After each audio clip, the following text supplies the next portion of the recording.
Assalamualaikum warahmatullahi wabarakatuh. Alhamdulillahirrahmanirrahim. Kita berjumpa lagi pada video pembelajaran kita kali ini. Kita menyambung pertemuan kita pada beberapa minggu lalu. Seperti yang telah saya singgung di video sebelumnya, kita akan membahas masalah kemampuan kognitif. Dalam kemampuan kognitif itu tentu yang mengalir ke matematika. Sehingga pada kesempatan kali ini kita akan membahas salah satu variabel yang termasuk dalam kategori doing maths ya. Oke, kita lihat. Oke, doing maths pada variabel kemampuan pemecahan masalah matematis ya. Oke, seperti yang telah kita ketahui bahwa setiap siswa, setiap anak itu memiliki kemampuan matematika yang berbeda antara satu yang lainnya. Ini tentu dipengaruhi oleh beberapa faktor. Yang pertama terkait dengan faktor kemampuan kognitifnya, kemudian faktor lingkungannya di mana anak itu tinggal, di mana anak itu dibesarkan, dan di mana anak itu bersekolah. Yang dimana apakah ada stimulus anak itu untuk meningkatkan kemampuan kognitifnya. Dalam hal ini apalagi terkait dengan kemampuan matematik ya, kemampuan matematika. Apakah di setiap kesehariannya dia ada bersentuhan dengan kemampuan matematik. Semakin dia bersentuhan, maka tentu kemampuan ini akan mulai terasa ya. Kemudian kemampuan matematik atau yang disebut dengan doing maths sebagai aktivitas mental dalam melaksanakan proses matematika atau melakukan sesuatu pekerjaan dengan matematika, itu bisa dikategorikan dengan doing maths ya. Oke, doing maths itu ada beberapa kemampuan ya, beberapa variabel. Yang pertama tentang kemampuan pemecahan masalah matematis, kemampuan pemahaman konsep matematis, kemampuan penalaran matematis, kemampuan komunikasi matematis, kemampuan koneksi matematis, kemampuan representasi matematis, kemampuan berpikir kritis matematis, kemampuan berpikir kreatif matematis. Ini kurang lebih yang dikategorikan sebagai doing maths atau melakukan sesuatu dengan matematika ya. Nah, jadi masing-masing kemampuan ini memiliki tingkat kognitif yang berbeda-beda ya. Nah, jadi yang pada kesempatan kita kali ini yang kita akan bahas itu kemampuan pemecahan masalah matematis ya. Oke, kemampuan pemecahan masalah matematis seperti yang kita ketahui, kemampuan adalah kapasitas seseorang individu untuk melakukan beragam tugas dalam suatu pekerjaan ya, kemampuan atau ability ya. Masalah, jadi masalah adalah suatu situasi yang menantang untuk diselesaikan atau perlu dipecahkan, tetapi tidak dengan segera diketahui cara, tindakan, alat, dan prosedur yang digunakan untuk memecahkannya atau tidak dilakukan secara rutin. Nah, berarti masalah ini ada masalah rutin dan masalah non rutin. Nanti pada slide berikutnya kita akan jelaskan apa itu masalah rutin dan masalah non rutin ya. Kemudian pemecahan masalah. Pemecahan masalah adalah proses menyelesaikan suatu masalah dengan menggunakan konsep atau aturan tertentu ya. Masalah matematis adalah suatu masalah yang diterima untuk dianalisis dan mungkin dapat diselesaikan dengan metode-metode matematika. Maka, apa sih kemampuan pemecahan masalah matematis? Kemampuan pemecahan masalah matematis adalah suatu usaha menemukan solusi dari suatu masalah matematika dengan menggabungkan konsep-konsep dan aturan matematika yang telah diperoleh sebelumnya untuk mencapai tujuan yang diinginkan ya. Tujuan yang diinginkan. Oke. Kemudian apa menjadi permasalahan atau apa masalah dalam kemampuan pemecahan masalah matematis yang terkategori sebagai masalah matematika ya. Perbedaan masalah rutin dan non rutinnya.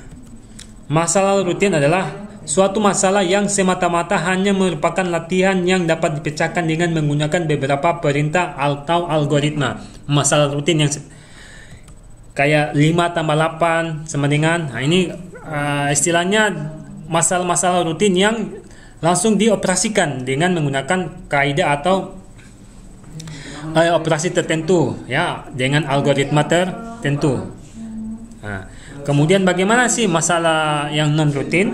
Masalah non rutin itu masalah tidak rutin lebih menantang, ya, dan muncul ketika pemecah masalah mempunyai sesuatu masalah tetapi tidak segera mengetahui bagaimana memecahkannya. Jadi kalau masalah non rutin ini atau tidak rutin itu sifatnya sifatnya tantangan. Jadi kita diasah untuk bagaimana kita berpikir kreatif dalam menyelesaikan masalah tersebut, dan solusi dari masalah tersebut itu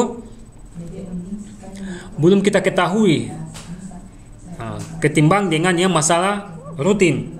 Nah, kayak penjumlahan 5/8. Tapi ketika masalah non rutin ini, ya perlu analisis lebih jauh lagi untuk mengetahui, memahami masalahnya, kemudian bagaimana menyelesaikan masalah tersebut dengan menggali berbagai macam strategi penyelesaiannya. Nah, itu seperti soal berikut ini, ya.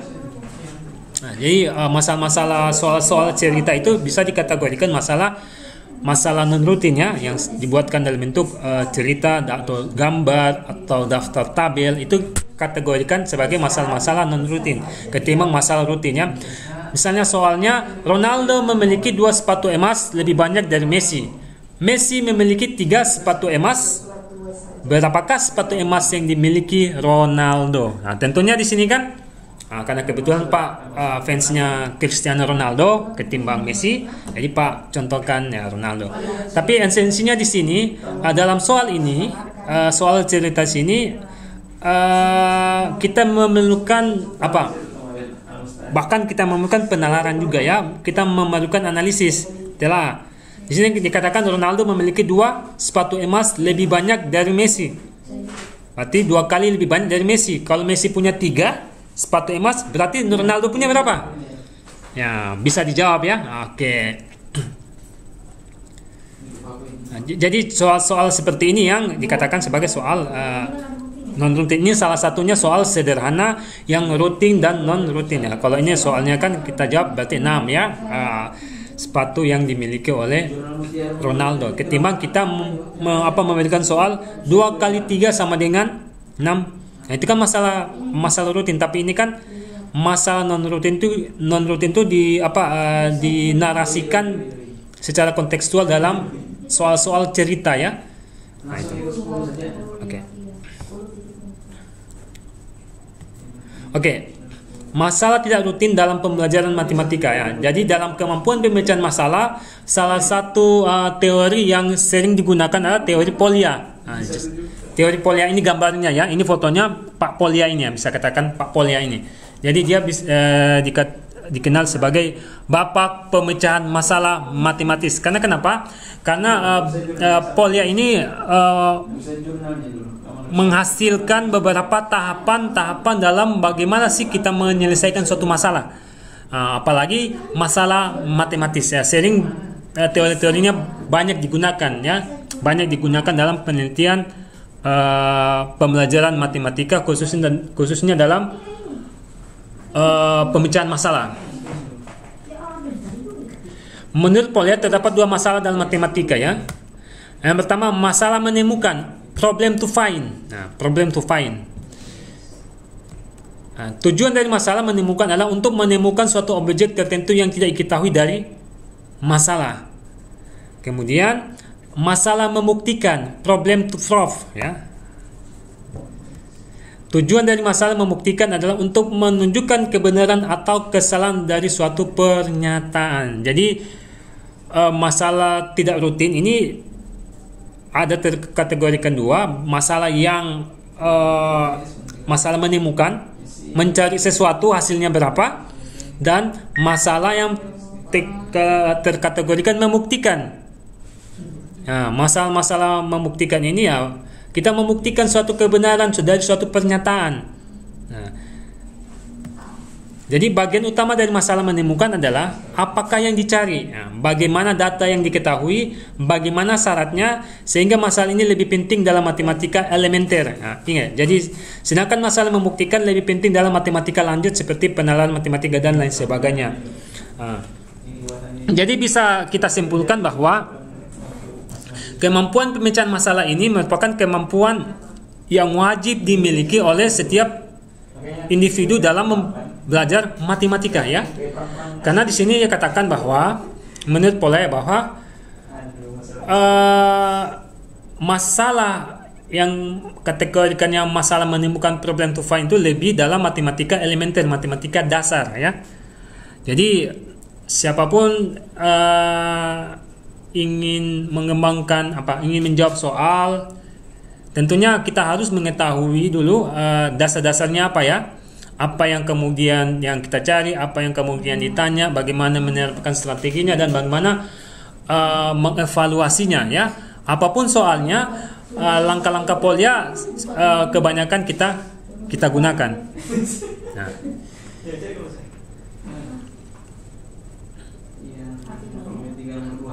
Oke. Jadi ini masalah kemampuan pencarian masalah, saya ulangi lagi, ini masalah yang kemampuan yang wajib dimiliki atau wajib diperhatikan ketika kita menjawab soal apapun itu, ya. Apalagi soal-soal non rutin. Nah, karena dia memiliki mengajarkan kita untuk memahami soal itu dengan baik, kemudian menyelesaikan soal itu dengan baik juga, ya. Nah, apa sih indikator kemampuan pemecahan masalah matematis? Ya, ini indikatornya ada 4 indikator yang dikemukakan oleh Polya. Yang pertama, memahami masalah, understanding the problem.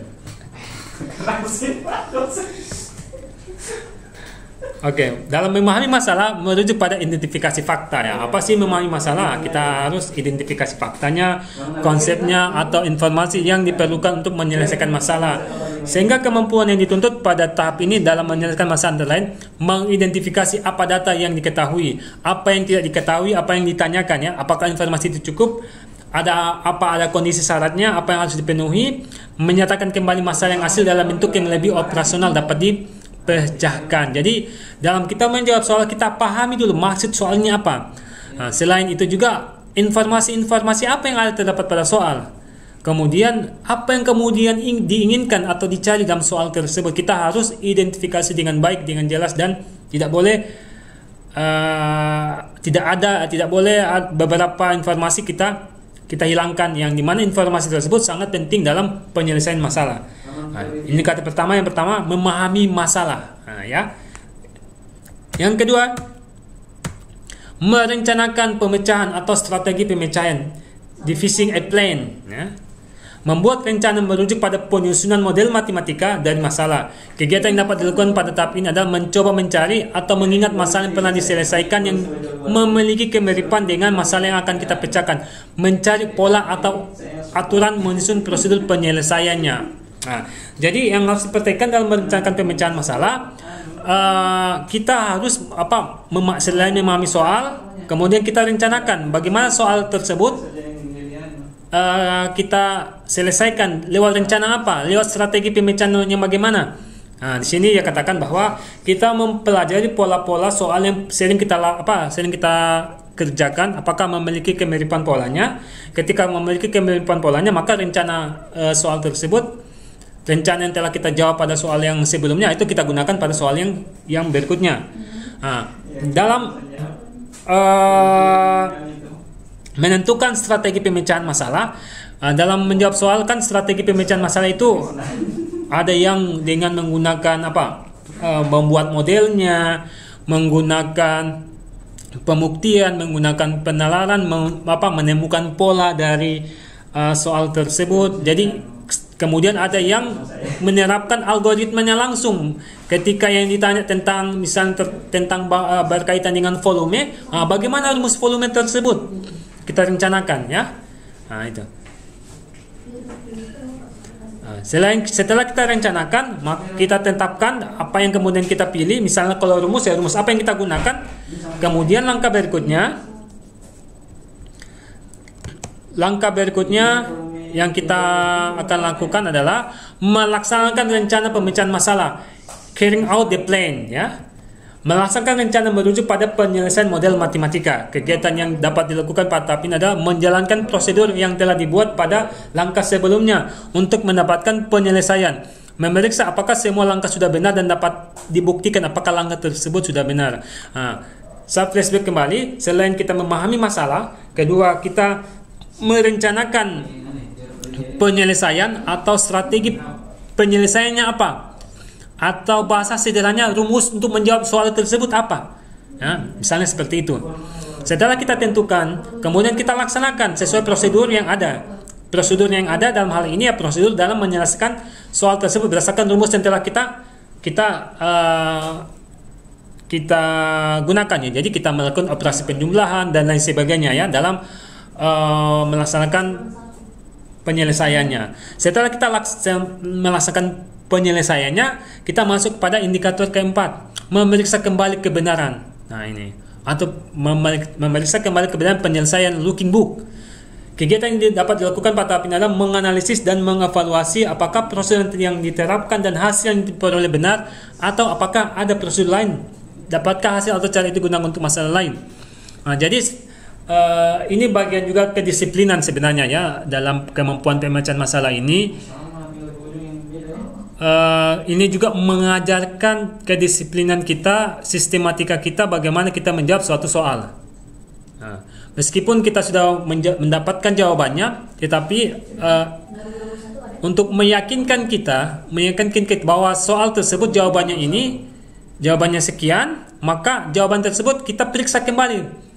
Betul tidak jawaban soal ini jawabannya seperti ini. Kita meriksa kembali mulai dari apa yang diketahuinya, ditanyanya apa, kemudian rencana soalnya apa, rumus yang diterapkan bagaimana, dan pengerjaan daripada langkah-langkahnya bagaimana, dan hasil akhirnya itu bagaimana juga ya.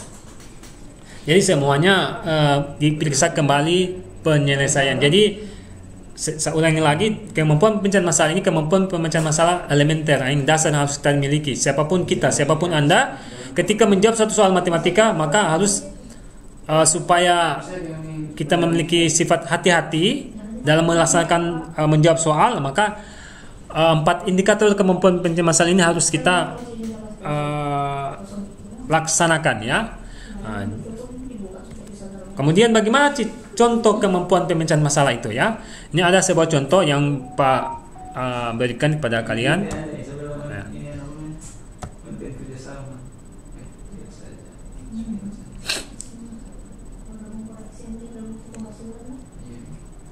Oke. Jadi di sini ada soal.